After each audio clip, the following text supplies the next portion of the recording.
آپ توجہ کو یوں سمجھیں، آپ اپنے لیے ایک مقصد حیات رکھتے ہیں، ہستی کا ایک منصوبہ رکھتے ہیں۔ وہ ہر وقت آپ کے ذہن میں قائم رہتا ہے کہ ہم نے ایسا کرنا ہے، ایسا ہونا چاہیے۔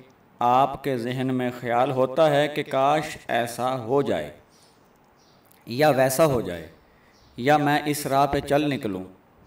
آپ کے پاس اپنی ذات کے لیے ایک اندازہ موجود ہوتا ہے جسے آپ نصب العین کہتے ہیں۔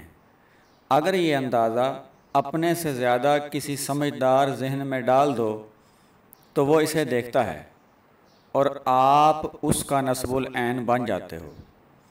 اگر والدین اولاد کا نصب العین ہوتے ہیں تو اولاد والدین کا نصب العین ہوتی ہے۔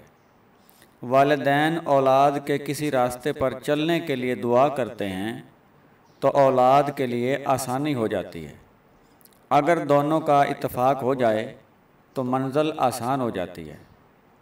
اس لیے کہتے ہیں جب اپنے خیال کو کسی دوسرے کے حوالے کر دیا جائے تو اس خیال کی تاثیر سے آپ کے اندر وہ عمل پیدا ہو جاتا ہے جو اس خیال کا منشا اور آپ کے لیے ضروری اور فائدہ مند ہو۔ اب چور سے کتب کیسے بن جاتا ہے؟ اصل میں جو چور کتب بنا وہ پہلے ہی کتب تھا، چور نہیں تھا۔ مثال سے سمجھا دیتا ہوں۔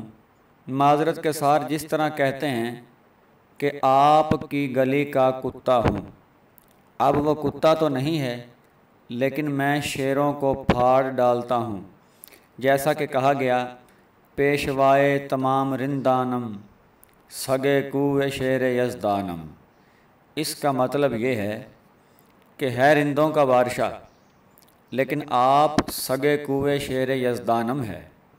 اس ترجمانی یوں کر لیں کہ برا نہ مان اگر کہہ دیا کہ ولی ہوں میں، برا نہ مان اگر کہہ دیا کہ ولی ہوں میں، نہیں ہے جرم کے ادنا سگے علی ہوں میں۔ ایک مقام انسان پر ایسا بھی آ جاتا ہے کہ اس کی ہر دعا قبول ہو جاتی ہے، تو اس مقام پر خواہش بھی دعا بن جاتی ہے۔ حضرت واصف علی واصف پر اللہ رحمتیں برسائے۔